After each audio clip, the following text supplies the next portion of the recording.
Antes de que lo leamos, quiero darles a ustedes una idea de lo que, lo que estos versículos nos, nos enseñan y también darles el contexto donde se encuentran estos versículos, porque lo que vamos a considerar en base a estos versículos es sobre el Antiguo Testamento. Estos versículos hablan sobre el Antiguo Testamento y vamos a considerar, vamos a pensar, hermano, cómo leer provechosamente el Antiguo Testamento. Pero el contexto del pasaje es el de una carta, la carta de un anciano. Aquí está un hombre anciano, un hombre que ya se va a morir. Él dice nuestro Señor Jesucristo me dijo que pronto debo abandonar este cuerpo. O sea, él está diciendo, yo me voy a morir. Es Pedro, ya está anciano. Y entonces, en su, casi podríamos decir, en su testamento, ¿no?, hacia la iglesia, él dice que él va a procurar antes de morirse, y que va a procurar con diligencia antes de morirse, que la iglesia, después de su partida, en todo momento pueda tener memoria de las enseñanzas apostólicas. Porque este era Pedro, ¿no?, el que había tenido, entre otros, junto con los 12 apóstoles, el privilegio de ver al Señor Jesucristo, de escuchar sus palabras y el privilegio de ser testigo de la venida de nuestro Señor Jesucristo, de su obra. A ver, para entender esto mejor, hermano, en lugar de comenzar con el verso 21, vamos a comenzar con el verso 16. En lugar de comenzar en el verso 19, quiero decir, vamos a comenzar en el verso 16. Escuchen ustedes, estas son las palabras de Pedro, porque dice, no os hemos dado a conocer el poder y la venida de nuestro Señor Jesucristo, siguiendo fábulas artificiosas, sino como habiendo visto con nuestros propios ojos su majestad. Pues cuando él recibió de Dios Padre honra y gloria, le fue enviada desde la magnífica gloria una voz que decía, este es mi Hijo amado, en el cual tengo complacencia. Y nosotros oímos esta voz enviada del cielo cuando estábamos con él en el monte santo. Noten ustedes lo que está diciendo acá Pedro, es que lo que los apóstoles le enseñaron a la iglesia acerca de Cristo Jesús no es un invento, no está basado en fábulas artificiosas, sino que dice Pedro, nosotros lo vimos, nosotros lo oímos, nosotros estábamos ahí con él en el monte santo, nosotros escuchamos la voz. O sea, son testigos legítimos, son testigos verdaderos. Y en base a ese testimonio, a esa experiencia, pues los apóstoles escribieron lo que hoy nosotros conocemos como el Nuevo Testamento, ¿no? Muy bien, ahora leamos nuestro pasaje, el verso 19 en adelante, porque ahora Pedro le agrega al testimonio apostólico, le agrega el testimonio del Antiguo Testamento.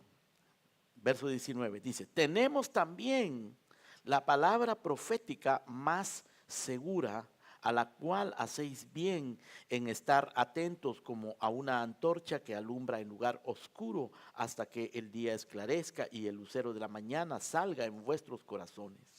Entendiendo esto, primero, que ninguna profecía de la Escritura es de interpretación privada, porque nunca la profecía fue traída por voluntad humana, sino que los santos hombres de Dios hablaron siendo inspirados por el Espíritu Santo. Muy bien, lo que dice él del verso 19 en adelante, hermanos, es en referencia al Antiguo Testamento. Por un lado, él dice, nosotros los apóstoles les hemos dado a ustedes a conocer la venida de Cristo, porque lo vimos, lo oímos, y por eso es que ellos escribieron las cartas neotestamentarias. Pero en el verso 19 dice, además tenemos la palabra profética más segura. Y esto se refiere a las escrituras del Antiguo Testamento. Y él comienza a describir en qué consiste el Antiguo Testamento. Bueno, en base a lo que Pedro nos dice sobre el Antiguo Testamento, vamos a meditar, hermanos, sobre cómo leer provechosamente el Antiguo Testamento. Y yo quiero señalar tres aspectos que nos enseñan cómo leer provechosamente el Antiguo Testamento. Primero, debemos leer el Antiguo Testamento como una palabra profética segura.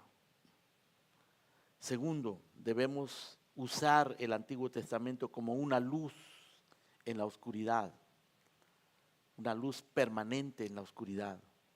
Tercero, debemos leer el Antiguo Testamento honrándolo como una revelación inspirada divinamente, como revelación inspirada divinamente. Palabra profética, luz en la oscuridad, revelación inspirada. Cuando leamos el Antiguo Testamento, tengamos presente esto: es palabra profética, es luz en la oscuridad y es revelación inspirada. El Antiguo Testamento puede ser un poco intimidante. Son 39 libros, algunos de ellos muy extensos. Isaías, por ejemplo, tiene 66 capítulos. El libro de Ezequiel es un libro bastante complejo, difícil de dilucidar. Aún los más estudiosos teólogos discuten ciertos aspectos del libro de Ezequiel. Los profetas menores no son fáciles tampoco. Sin embargo, el Antiguo Testamento es supremamente importante. Dios usó 32 hombres para escribir el Antiguo Testamento, que tiene 66 libros. Dios usó 32 diferentes hombres para escribir los 66 libros del Antiguo Testamento. Durante el periodo de 1000 años, desde Moisés hasta Malaquías, pasaron 1000 años. Y durante esos 1000 años, Dios usó a esos 32 hombres para escribir el Antiguo Testamento. O sea que esta es una joya literaria, hermanos. Pero sobre todo es una joya de la revelación divina. Es un libro histórico. Y todos estos libros, hermanos, los 66 libros del Antiguo Testamento se ajustan de una manera perfecta en su mensaje, aunque tocan diferentes aspectos desde diferentes perspectivas. Algunos son historia, otros son poesía, otros son sabiduría, otros son proclamaciones proféticas, pero todos ellos se ajustan perfectamente. La razón es que el mensaje de estos 32 hombres proviene de una misma fuente. El Nuevo Testamento, que son 27 libros, está en deuda con el Antiguo Testamento. En el Nuevo Testamento hay por lo menos, yo no las he contado, pero eso es lo que dicen los estudiosos, ¿no? Y yo creo que más o menos por ahí es, quizá más o quizá menos, pero hay por lo menos 343 citas directas del Antiguo Testamento en el Nuevo Testamento. Además de eso hay alusiones, referencias o paralelos verbales. Se calcula que haya más de 2300 alusiones. O sea que el Nuevo Testamento está fundamentado en el Antiguo Testamento, lleno de alusiones, de referencias, de paralelos y de citas directas. Del libro de los Salmos, solamente del libro de los Salmos existen 79 citas directas en el Nuevo Testamento y más de 300 referencias. Isaías, que como ya lo dije es un libro bastante extenso, aparece en el Nuevo Testamento por lo menos 66 veces el libro de Isaías y casi 350 referencias indirectas. El libro de Apocalipsis. En el libro de Apocalipsis, interesantemente, hermano, no hay ninguna cita directa del Antiguo Testamento. Sin embargo, hay multitud de alusiones, de referencias del Antiguo Testamento. Dijo alguien, uno de los predicadores del retiro de pastores en el que estuvimos, que el el Apocalipsis es como una esponja y que si nosotros la exprimimos, todo lo que le sale ahí es Antiguo Testamento. El Apocalipsis, para comprenderlo, hermano, tenemos que conocer el Antiguo Testamento. Así que no debemos tenerle temor al Antiguo Testamento, pero debemos aprender a acercarnos a Él de una manera correcta. Bueno, consideremos lo que les dije. En primer lugar, que debemos leer el Antiguo Testamento como una palabra profética, segura. Eso es lo que dice acá en el verso 19. Dice, tenemos también la palabra profética más segura. Así es como Pedro describe el Antiguo Testamento, como palabra profética. Y le agrega esto, más segura, palabra profética, segura. El término profeta se refiere a alguien que anuncia. Y Pedro dice que el Antiguo Testamento es palabra profética. Es decir, es un anuncio, es una proclamación. El Antiguo Testamento es historia, pero es historia, no cualquier tipo de historia, es historia profética. Es historia teológica, está centrada en Dios, en la revelación divina. Tiene una agenda específica. No se puede leer como cualquier otro libro, aunque tiene las características de cualquier otro libro y como literatura es una joya el Antiguo Testamento. Pero en realidad es palabra profética con una agenda teológica. Lo que el Antiguo Testamento contiene, hermanos, es lo que Dios quiere que nosotros sepamos. Es palabra profética, es profecía histórica. Ahí está registrada en el Antiguo Testamento la historia de lo que Dios ha hecho en el pasado. Ahí está registrada la providencia, multitud de providencias, de acontecimientos que Dios tenía bajo su control. Es palabra profética, histórica. Es la historia de la redención. Todo, desde Adán hasta Malaquías. Y todos los personajes que ahí aparecen, todas las historias que ahí aparecen, todas las instituciones que ahí aparecen, todas las promesas, todos los mandamientos, tienen una agenda profética, histórica, teológica. Tenemos que leer el Antiguo Testamento de esa manera, comprender que allí Dios nos está revelando su historia, la historia de la providencia, la historia de la redención. Por supuesto también es predictiva. La profecía es predictiva, tiene un aspecto predictivo, pero la profecía no solamente tiene que ver con predecir algo, la profecía tiene que ver con proclamar algo que puede ser predictivo, es decir, que puede estar anunciando algo que va a pasar en el futuro, pero no necesariamente.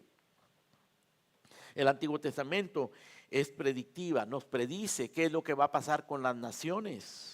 Nos predice qué es lo que el pecado ha producido y va a producir en el mundo, nos predice el futuro, nos habla del futuro. El Antiguo Testamento anuncia acerca del futuro, acerca de la iglesia, de la aparición de la iglesia, de la historia de la iglesia en el futuro y acerca del Redentor. Hay muchas profecías en el Antiguo Testamento.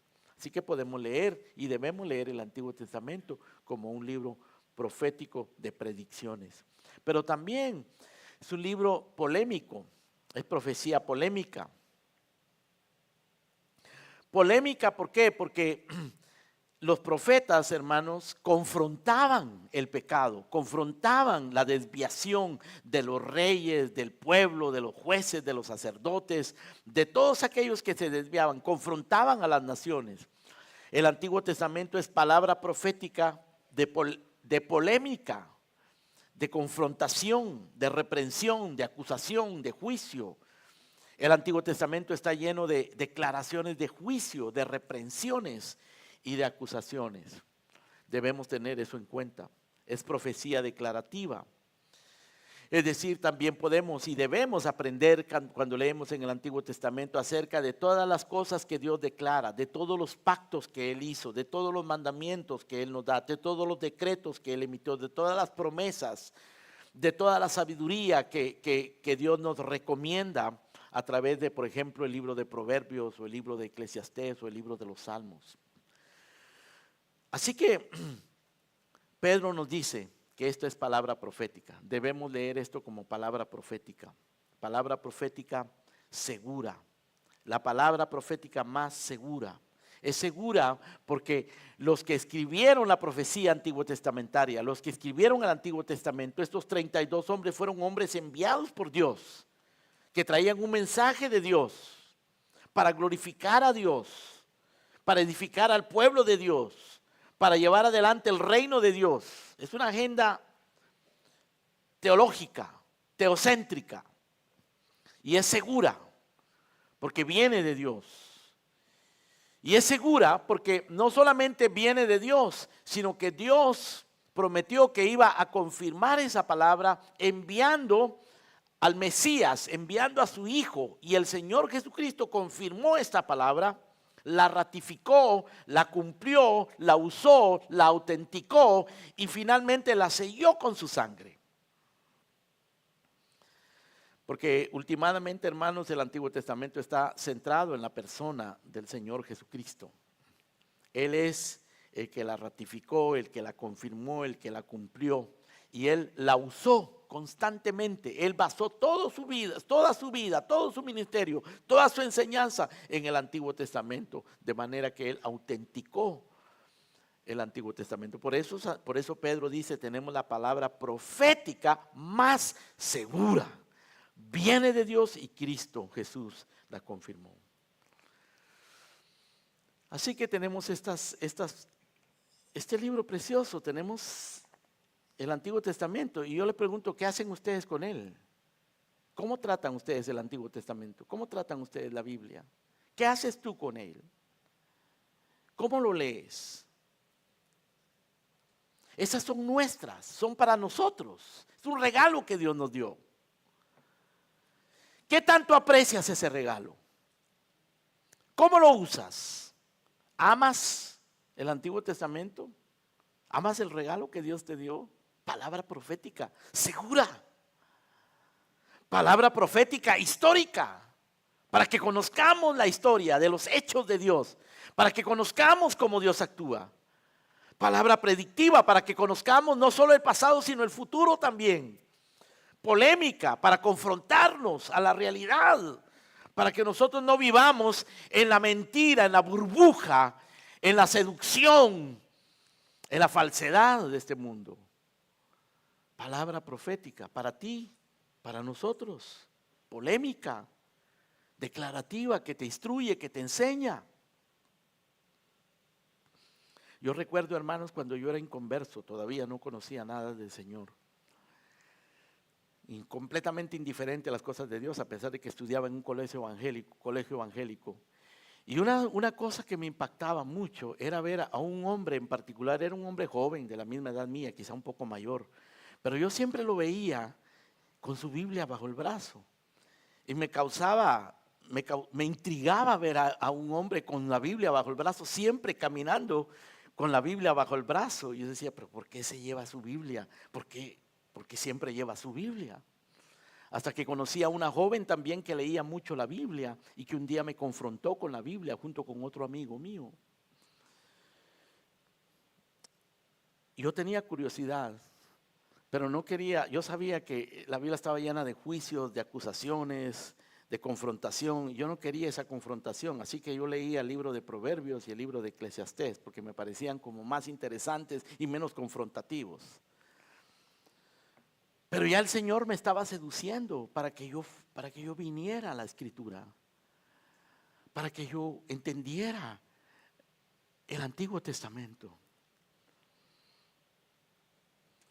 El Antiguo Testamento es el medio por el cual Dios te quiere hablar, te quiere dar un mensaje, quiere cambiar tu mentalidad.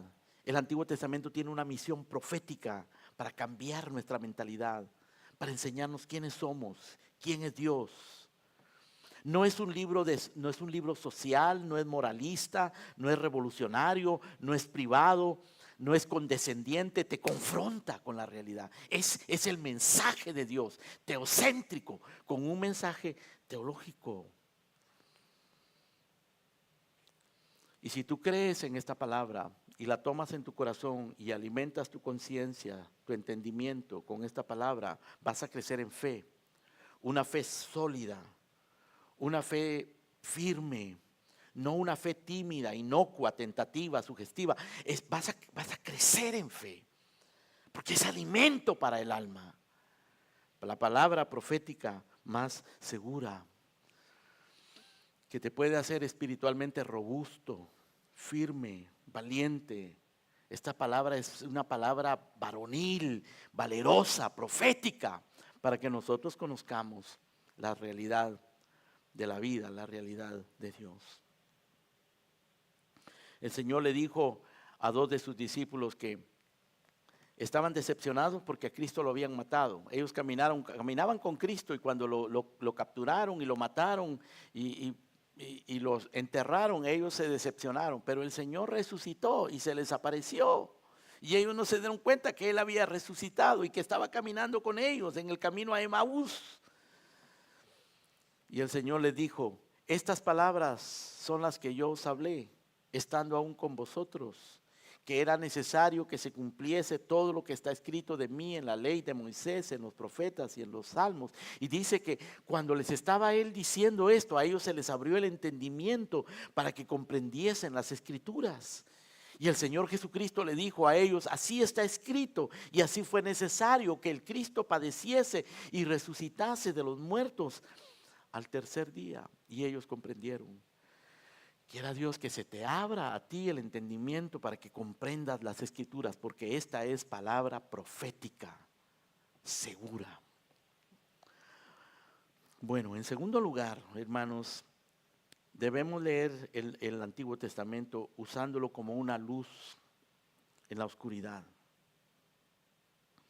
Escuchen lo que dice el verso 19 del capítulo 1 de 2 Pedro. Tenemos también la palabra profética más segura, a la cual hacéis bien en estar atentos como una antorcha que alumbra en lugar oscuro.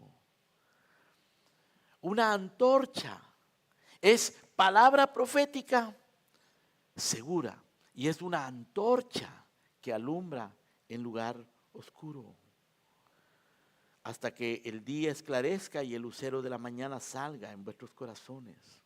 Una de las oraciones de David era: envía tu luz y tu verdad, estas me guiarán, me conducirán a tu santo nombre y a tus moradas. Porque David era un hombre que aprendió a amar las escrituras, hermano, pero él sabía que necesitaba la luz del Espíritu Santo para comprenderla.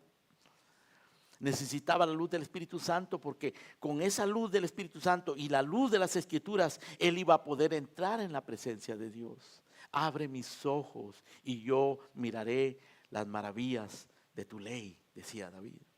Esa debe ser nuestra oración también. Lámpara es a mis pies tu palabra y lumbrera a mi camino. La Biblia repetidamente, hermanos, se describe a sí mismo como una antorcha, como una lumbrera, como una lámpara, como una luz. Dice que el mandamiento del Antiguo Testamento es lámpara y la enseñanza es luz. El precepto de Jehová es puro, que alumbra los ojos. La exposición de tus palabras alumbra, dice el Salmo 119, hace entender a los simples. Es luz. Esto es luz, una antorcha que alumbra en lugar oscuro. Porque vivimos en un mundo de tinieblas. Vivimos en un mundo de ignorancia. La gente no conoce a Dios, la gente no conoce su propio pecado, su propia condición. Vivimos en un mundo de engaño, en un mundo de fantasía mortal, porque es una fantasía que va a condenar a los hombres. Porque los hace ciegos a su condición, a su pecado, a su miseria, a su abominación, al juicio que se acerca, porque todos vamos hacia la muerte, y después de la muerte viene el juicio, y en el juicio sin Dios, ¿qué vas a hacer si no conoces el camino? Si no tienes un refugio, si no tienes quien te proteja, quien te defienda en la eternidad. Cuando llegue la muerte, hermanos, vienen las tinieblas eternas. Pero aquí en esta tierra también hay tinieblas. Hay tinieblas de ignorancia, tinieblas de inmoralidad, tinieblas de rebelión, tinieblas de mentira, tinieblas de engaño, tinieblas de autocomplacencia, tinieblas de religión humana y de autojustificación. Pero esto es antorcha que alumbra en lugar oscuro. El Antiguo Testamento nos alumbra con respecto a Dios. Nos alumbra para que nosotros podamos conocer a Dios, para que podamos contemplar la soberanía de Dios, la santidad de Dios, la justicia, la bondad, el dominio, el control de Dios, para que podamos contemplar la hermosura de su santidad. Antorcha que alumbra en lugar oscuro, para que conozcamos la historia, para que comprendamos, hermano, la historia de las naciones, la historia del mundo, para que comprendamos también el futuro, esa antorcha que nos guía en lugar oscuro, esa antorcha que nos enseña la belleza, la utilidad, el poder de los mandamientos de Dios, esa antorcha que nos enseña también el poder, la gloria, la fidelidad de las promesas divinas. Esa antorcha que nos hace entender los pactos de Dios. Dios es un Dios que hace pactos. Dios es un Dios que quiere entrar en pacto contigo. Y el Antiguo Testamento nos habla de los pactos de Dios. Antorcha que alumbra el lugar oscuro, que nos enseña sobre los decretos, sobre los propósitos, sobre las obras de Dios. El Antiguo Testamento nos dice de dónde viene todo. El primer versículo de la Biblia dice: en el principio creó Dios los cielos y la tierra. Y luego nos comienza a contar cómo Dios creó todo lo que existe y eventualmente creó al hombre. ¿Y con qué propósito creó al hombre? ¿Qué misión le dio al hombre? Si quieres saber de dónde vienes, si quieres saber a dónde vas, si quieres saber para qué existes en este mundo, esta es la antorcha que te alumbra, para que lo sepas. Antorcha que alumbra en lugar oscuro. Nos enseña de dónde viene todo, para qué existe todo, cuál es el problema más grande de los seres humanos, hacia dónde va la historia, para qué fue creado el hombre.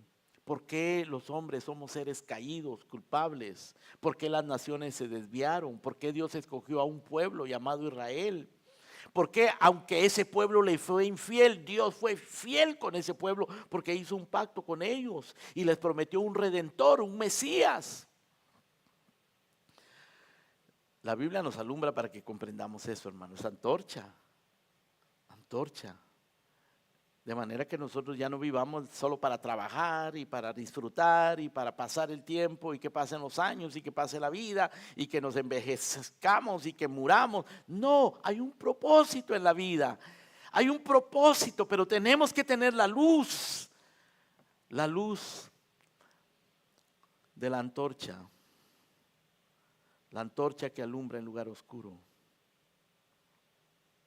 Dijo el apóstol Pablo: habiendo obtenido el auxilio de Dios, persevero hasta el día de hoy, dando testimonio a grandes y a pequeños, no diciendo nada fuera de las cosas que los profetas dijeron que habrían de suceder. O sea, Pablo fue capaz de perseverar porque se dejó alumbrar por los profetas, por los salmos, por Moisés, por los escritos de Moisés, por el Antiguo Testamento. No te atrevas a andar sin esa luz. Vas a caminar en esta vida sin luz y lo que vas a encontrar va a ser tropiezo, decepción, amargura, miseria, impotencia y posteriormente la muerte y después el juicio, porque está establecido a los hombres que mueran una sola vez y después el juicio. Necesitas luz. Dice el libro de Proverbios que la senda de los justos es como la luz de la aurora, que va en aumento hasta que el día es perfecto. Pero el camino de los impíos es como la oscuridad, que no saben en qué tropiezan. ¿Ves tú la amargura de la gente, la decepción de la gente, la depresión, el desánimo? Es porque andan a ciegas. Hay una historia muy interesante de un hombre, de un autor llamado H.G. Wells. Escribió un libro que se llama El País de los Ciegos. Habla de un hombre llamado, de apellido Núñez, que era un guía de montañas, que por casualidad cayó en un valle perdido entre las montañas. Y dice que en ese valle perdido había una cultura, una civilización que por 17 generaciones, todos en aquel país perdido, por 17 generaciones habían sido ciegos. Todos habían sido ciegos. Esas personas estaban aisladas del resto del mundo. Tenían su propio sistema de creencias, costumbres, filosofía. Desconocían por completo otro tipo de vida que no fuera vivir ciegos, el país de los ciegos. Cuando Núñez cayó ahí, la gente le dijo que estaba loco porque él veía, que era un ser imperfecto, que estaba retrasado mentalmente porque él veía. Cuando él hablaba de lo que él veía, de lo que él había visto, cuando él enfatizaba el sentido de la vista, que para esta sociedad no existía, le decían que estaba loco. Eso hicieron con nuestro Señor Jesucristo. Eso hicieron con los profetas.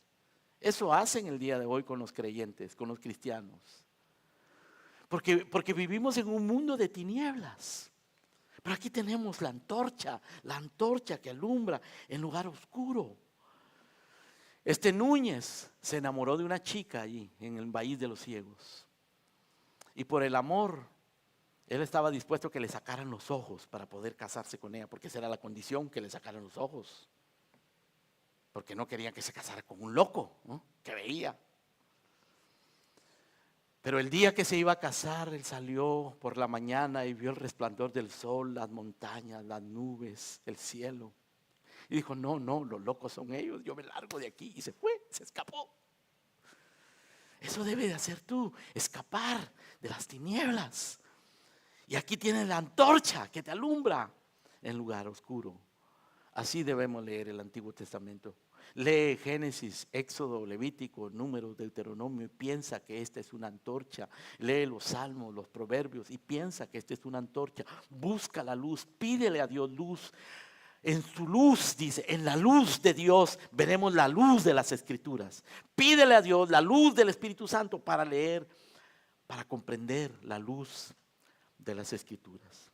Porque Pedro dice que esta es palabra profética y que es antorcha, y hacemos bien en estar atentos a ella como una antorcha que alumbra en lugar oscuro.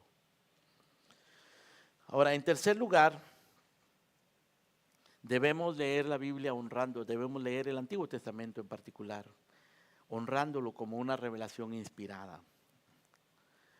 Vean ustedes lo que dice Pedro en el verso número 20, capítulo 1 de Segunda de Pedro. Dice, entendiendo primero esto, que ninguna profecía de la Escritura es de interpretación privada, porque nunca la profecía fue traída por voluntad humana, sino que los santos hombres de Dios hablaron siendo inspirados por el Espíritu Santo.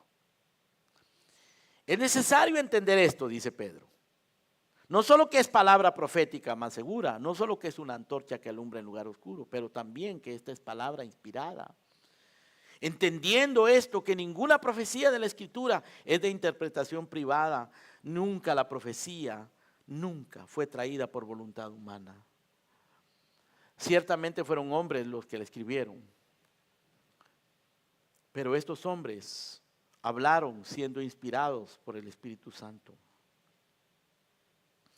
No es de interpretación privada, es decir, estos hombres no estaban expresando ahí sus opiniones, no estaban expresando su propia mente.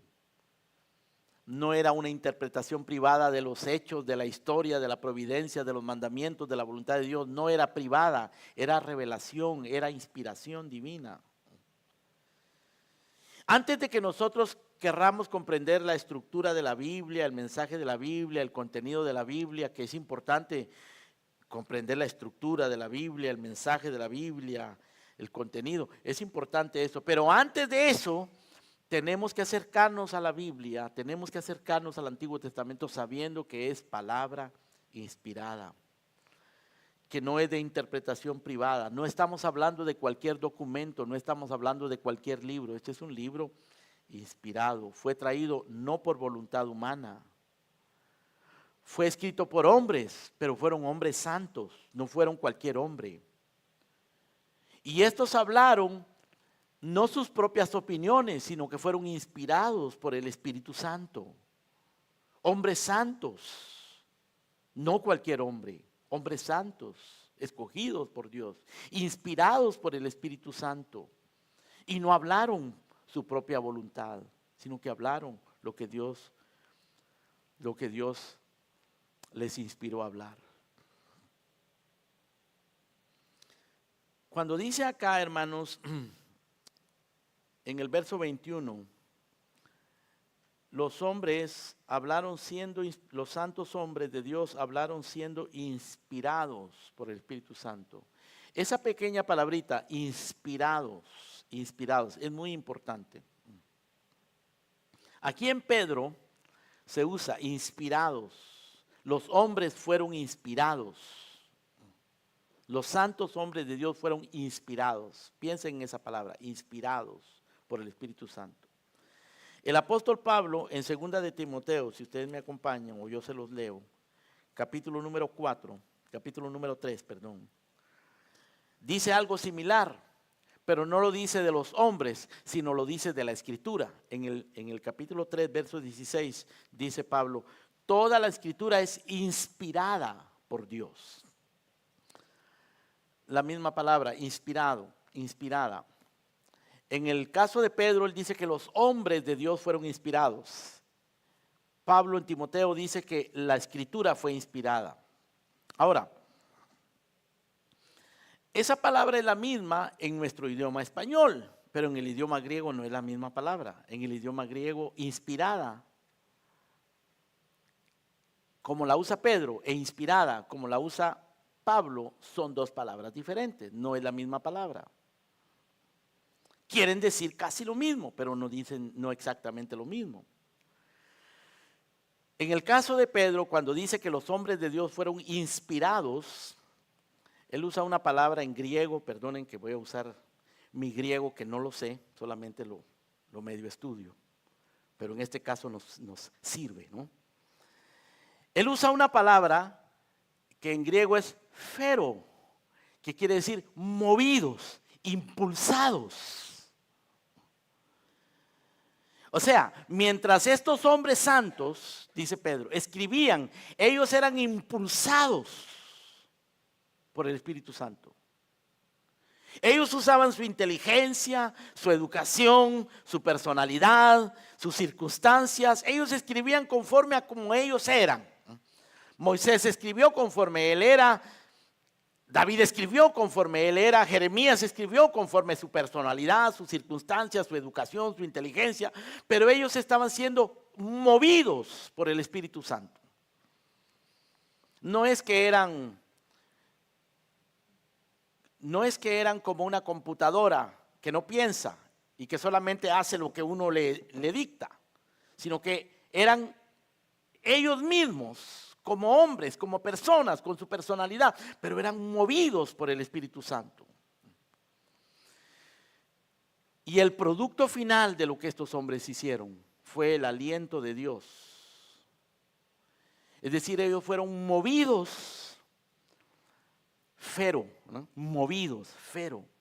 Pero Pablo dice que el producto final, o sea, la Escritura, aquí les voy a mencionar otra palabra griega que no se van a acordar ustedes probablemente y tal vez ni siquiera yo, pero es importante entender que es diferente.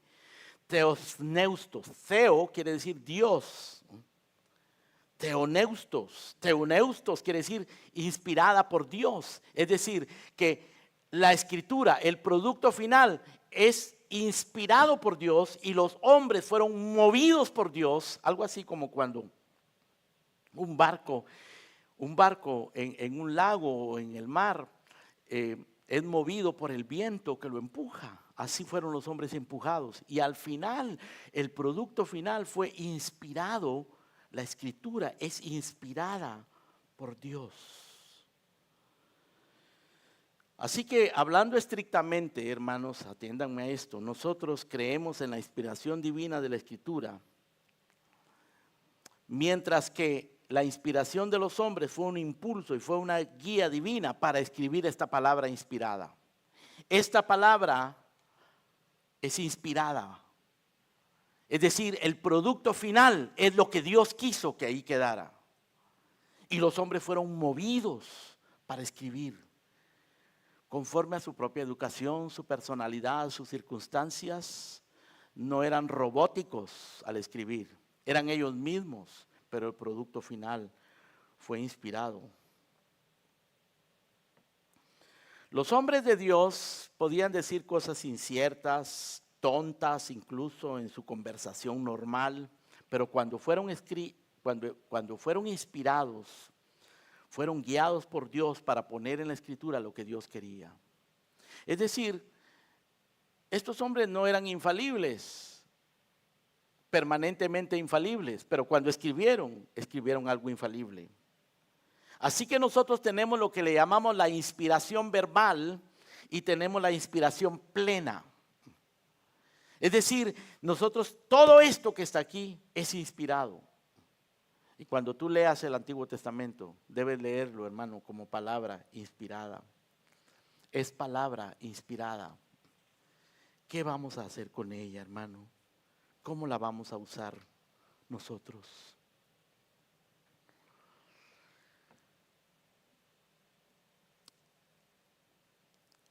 El Nuevo Testamento nos dice que todo lo que quedó escrito es para nuestra enseñanza, para nuestra amonestación. Esto que quedó escrito es para las generaciones venideras, para que los que vienen después de nosotros puedan comprender la voluntad de Dios, de la misma manera que nosotros en esta generación podemos conocer la voluntad de Dios por lo que está escrito aquí. El Antiguo Testamento te va a conectar a ti con la historia, te va a revelar al Redentor, te va a mostrar el camino de la redención, te va a consolar en los momentos de angustia y de dificultad. Esta palabra es para ti, esta palabra es para nosotros. Esta palabra nos amonesta en el camino de la redención.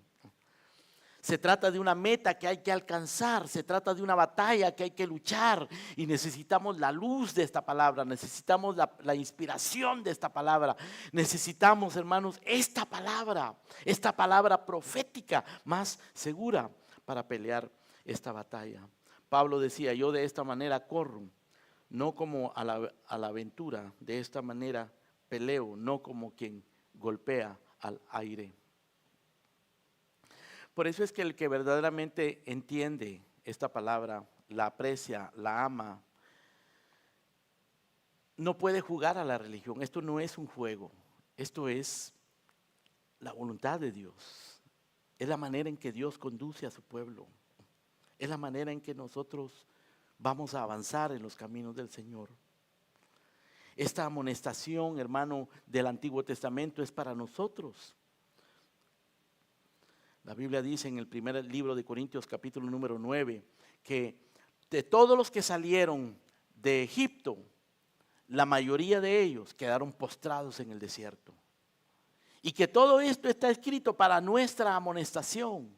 La razón por la que ellos quedaron postrados en el desierto es porque en el desierto se dejaron atrapar por la codicia, por la idolatría, por la fornicación, por la insolencia, la rebelión, la queja, la murmuración, porque no se dejaron alumbrar por la palabra, porque no tomaron esta palabra para sí y quedaron postrados en el desierto. Y dice Pablo que esto es para nuestra amonestación, para que nosotros que estamos expuestos a lo mismo aprendamos. Estas cosas sucedieron como ejemplo para nosotros. Estas cosas les acontecieron como ejemplo y están escritas para amonestarnos a nosotros, a quienes nos han alcanzado los fines de los siglos.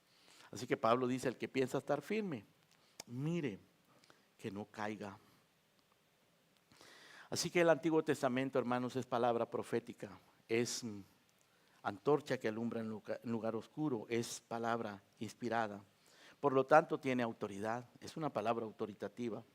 Quizás tú no reconozcas esa autoridad ahora, pero un día Dios te va a juzgar por esta palabra. Esta es una palabra que tiene autoridad. Cuando seas juzgado, serás juzgado por esta palabra.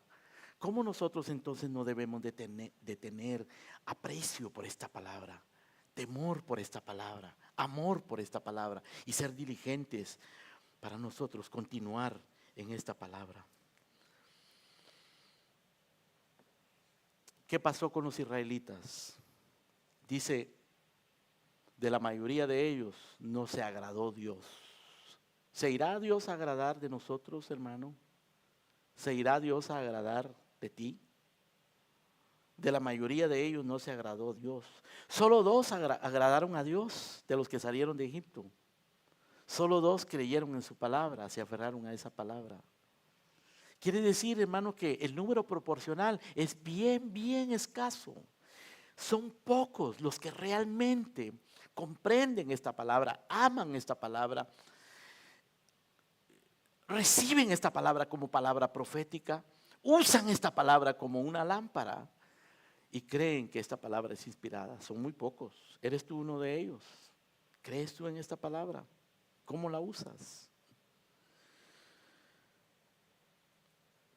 Te sorprenderá leer que los profetas del Antiguo Testamento, Abdías, Miqueas, Sofonías, Lamentaciones, Malaquías, todos ellos hablan contra los mismos pecados que hoy nosotros vemos y que hoy nosotros cometemos.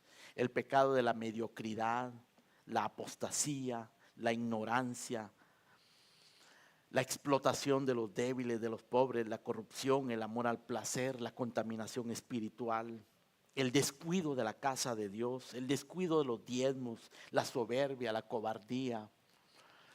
Los profetas hablaron en contra de todas esas cosas porque hoy todavía nosotros tenemos que luchar contra eso. El Antiguo Testamento, hermanos, puede ser nuestra arma para pelear la batalla en contra del pecado. Además, es un libro que trae mucho consuelo. Es un libro que nos enseña que Dios es misericordioso, compasivo, lento para la ira, grande en misericordia. Es un libro que nos promete la misericordia y la gracia de Dios. Pero tenemos que huir de la idolatría. Tenemos que apreciar esta palabra, porque como dice Romanos, todas las cosas que se escribieron antes para nuestra enseñanza se escribieron a fin de que por la paciencia y la consolación de las Escrituras tengamos esperanza. Aquí tenemos consuelo, el consuelo de los pactos, el consuelo de las promesas, el consuelo de que nuestro Dios no improvisa. Él todo lo tiene planeado, Él es soberano, Él lo controla todo, Él tiene un diseño perfecto. ¿Quieres tú entrar en ese diseño o quieres ir por tu propio camino? Cuando vino el cumplimiento del tiempo, dice la Escritura, Dios envió a su Hijo nacido de mujer, nacido conforme a la ley. El consuelo de la comunión con los santos, el consuelo de sus promesas para nosotros. Amemos el Antiguo Testamento, hermanos, y el Nuevo Testamento también. Amemos la palabra de Dios. Amén. Vamos a orar. Padre nuestro,